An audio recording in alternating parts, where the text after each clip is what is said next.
Hello, my name is FredBread, and welcome to Backlog Bread. On this channel, I'm going to go through my massive backlog, or Breadlog, of around 100 games and beating them one at a time. We each have a backlog, and hopefully, if these games are in your backlog, I can help you decide on when to play them. I am an average gamer just like anybody else, who likes to spend his free time playing different video games. So, a lot of the time, I base my games on how much I enjoy them, and most of the rankings that I will give are based on whether you should play them next or whether you should let them wait for a little while. Today, I beat the classic Spongebob Squarepants Battle for Bikini Bottom Rehydrated. SpongeBob SquarePants is a household name to most of us who grew up with him when we were children. And now, while an adult who doesn't really watch the episodes anymore because of how awful they are, but as someone who just enjoys the classic seasons of SpongeBob gave us all the memes that we know today. And for those who've been watching since the beginning, it's also given us a lot of iconic moments that many of us bring up in conversations as well. I mean, all the things that we all say to our friends, all those vocal stems come from these early moments that you get to see in this game and appreciate for what they are. I was able to grab this game in the Steam sale during October, and it's just been in the Breadlog ever since. It's been there for 5 months, and then I decided that I wanted a little bit of nostalgia and picked up the game and started playing it. The basic premise of this game is that Plankton was trying to take over Bikini Bottom, and in doing so, he messed up and created a bunch of robots that took over the town. It is now up to SpongeBob, as well as Patrick and Sandy, to collect different golden spatulas to progress the game and access different parts of town. And when we access these different parts of Bikini Bottom, we're able to collect golden spatulas, complete different tasks for different Bikini Bottom residents. As we can see, we already have met a couple of memorable characters from Bikini Bottom, such as Plankton, Gary, and right now we can see Bubble Buddy. Bubble Buddy is unique in which every time we generally meet him, we get a new bubble move. These moves are used to help us progress the game, deal with different tasks and puzzles. On top of playing SpongeBob, we also get to play as Patrick and Sandy. When we play as Patrick and Sandy, we get their own different abilities. For example, Patrick will be able to pick up the little tiki totems as long as they're not stacked up on top of each other and throw them. He will also be able to pick up different fruit and throw them, whether it's just a bursting watermelon or if it is a frozen fruit to freeze over the ice or the goo, as the game calls it. And for Sandy, she has a lasso, which allows her to glide over longer distances that the other characters can't do. So now we are in the first section of the game, Jellyfish Fields. We then get an introduction to the base robot and the task that Squidward is asking us to do in this area. And that is very specific to this area. So when we go to other parts of Bikini Bottom, the different residents will ask us to do different things. Just in this instance, Squidward wants us to get King Jellyfish jelly so that he can rub it all over himself and cure his jellyfish stings. And while we are in this Jellyfish Fields area, we go to different sections of Jellyfish Fields. And in these different subsections, we get different tasks from different residents who want us to help them with whatever they need help doing so that we can get a golden spatula for our trouble and pain. Besides Jellyfish Fields, there are other important locations that we see in Bikini Bottom, some of which include the Murmalayer, Rock Bottom, and the Kelp Forest. And as old fans of SpongeBob would be very familiar with these different areas of the lore. In each of these different areas, there is usually a new enemy that is introduced to the game. And usually there is some unique way to take them out. Sometimes you have to slam on them, sometimes you have to headbutt them, and sometimes you have to sneak up onto them so that you can properly take out the robot. And that's quite a nice feature to not just be thrown at once, just kind of slowly introducing new enemies, new enemy types, and dealing with it in a way that is unique to them. Part of the different areas of Bikini Bottom include kind of different mechanics in different areas, meaning in some areas there will be a focus on sledding and another focus on a beat 'em up in a certain amount of time.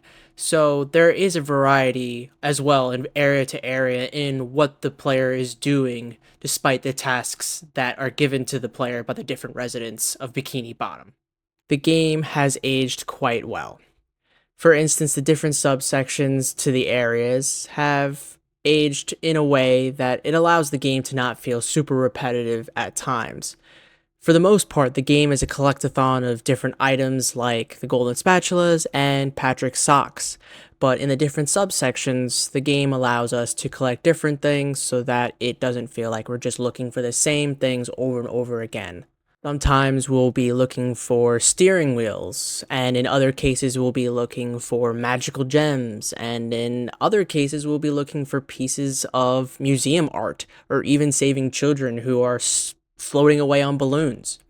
It allows the game to not feel dull after being kind of repetitive, same sort of mechanics over and over again.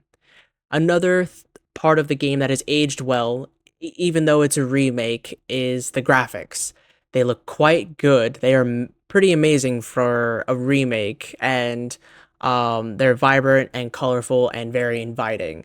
I have seen what the original graphics look like, and while they are good for 2003, it just doesn't have this vibrant, very popping look that this remake has. Another part is the puzzles. The puzzles in the different stages have aged well. I think that each stage makes sure that the puzzles ramp up so that it's not a simple, one, two, three thing. Sometimes it's multiple parts that come into play. Sometimes you will be playing as SpongeBob and then Patrick to solve a puzzle, and then sometimes you'll be playing from SpongeBob and Sandy to solve the puzzle. It all depends on where you are in the map because some of the different areas of Bikini Bottom only allow Patrick or Sandy to be in that area, and in other cases, it is basically just SpongeBob all the way through. Sorry for this random interruption, but this really basic bungee jump that SpongeBob can do took me so long. Now back to your regularly scheduled program. With some of the puzzles in the later areas requiring a lot more golden spatulas, I actually needed a little bit more time to figure them out. And I'm not gonna lie, for some of the later ones, especially a couple in the Murmur layer, I needed a tutorial. I needed to watch a tutorial on how to solve them, especially that one laser puzzle that requires Patrick to throw fruit at different buttons so that the lasers are all pointing the same way. That took me a while to figure out, even with a tutorial to help me. And the last thing that has aged quite well are the different bosses. Each was unique, and all had a unique look to them. They all kind of ramped up in challenge. And if we look at the first boss that we had seen before with King Jellyfish, he had a unique look. He was a royal giant blue jellyfish with a cape of royalty to show that he was. And then next we deal with a robot Sandy in the Poseidon because Poseidon asks us to deal with the robots that took over his dome, and then it continues on with other such bosses like Manta, a boss that is specifically in the Murmur layer and was a big boss for the two superheroes of Mermaid Man and Barnacle Boy. And then, it goes on to other beloved characters that we do know, like the Flying Dutchman, who didn't want to give up his golden spatula and wanted to keep it for himself because it was nice and pretty looking. And then finally, we end off with a robot SpongeBob who, does the karate moves that we've seen from older SpongeBob, and also the muscle arms that he pulls out when he wants to be strong for Sandy at the beach. These bosses are unique, each with different abilities, each with different attacks and different look to them, a different feel. While there are things that aged quite well over the 20 years, some things didn't age quite well, in this Bread's opinion. And this one might be a little controversial, but the portions where you're sliding, the portion where basically SpongeBob uses his tongue to kind of slide down a ramp or so, or a course, but after a while, it does get to be a little bit old and a little bit repetitive, especially after you are on the sand slopes, the kind of ski area for the Bikini Bottom residents. And after that, it does become a lot. It does become a lot, especially when you have to do it again for SpongeBob's Dream, in which there is a point where Sandy is on the course, and her course is at least a couple minutes long just to go through the whole thing. And then at the end, when you're in the kelp forest and Mermaid Man is like, "Can you beat my time?" It does get a little bit difficult, especially there. And it did take me quite a long time to beat that course to get his golden spatula. Another part of the game that didn't age quite well, which will sound a little bit hypocritical, is the bosses. Yes, I said that they were unique, but if you look at how to beat them compared to a modern day game standards, it's definitely not up to par, because while the bosses do get harder and they do need different ways to be taken out, generally, most of the time, when you get past that unique part, all they do is you just need to have a simple hit, and that'll take part of their health bar away.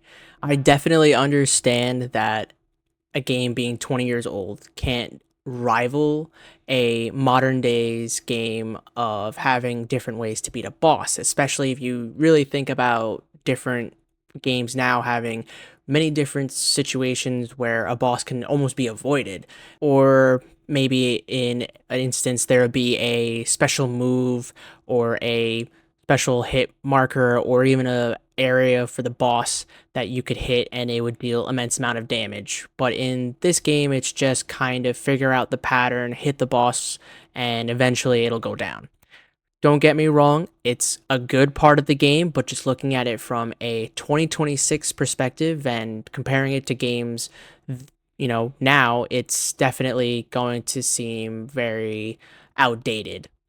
Despite that, it's a very well made game. And for most people who do game, a lot of us know that games that are based off of movies or shows usually don't get a lot of praise, just because of how low the quality of the game is and how little time and effort is really put into it. Finally, this game took me about 8 hours to complete. At first I played the game in a couple of short sessions, probably 3 to 4 short sessions of about 30 minutes, just to kind of get myself adjusted to a game. Because I don't know about many other people, but when I start playing a game and it becomes a little bit overwhelming, I get turned off very quickly. So I just cut the first a couple hours into short segments for myself so that I can get adjusted to what the game is throwing at me. I know it is a children's game, but sometimes I also needed to take a little short breaks for this as well, so that I understand what's going on and how the game works. After this, I was able to play multiple sessions for 2 to 3 hours, and by that time I was able to finish the game at around 8.5 hours. It's a pretty short game when you play it. Especially if you're to play it for a couple hours in a row, it'll probably take you just a few sessions to complete. And for me, who's especially trying to get through his Breadlog, it's mainly just about finishing the game. I'm not trying to collect everything. I didn't get all the golden spatulas. I'm pretty sure I got only 91, and out of Patrick's socks, I think I got maybe 2/3 of them, just because for me, my main goal is to get through this game, see whether or not you guys should be playing it immediately, or if you guys should just let it wait and then move on to the next game to be beaten in the Breadlog. In each of the different areas, I did try to solve all the puzzles and try to collect everything that I could, but obviously I didn't collect everything, as I said, and it was, as again, just trying to complete the game as soon as possible so that I can move on to the next game. My verdict for you guys will be shown in a scale with 3 different ratings.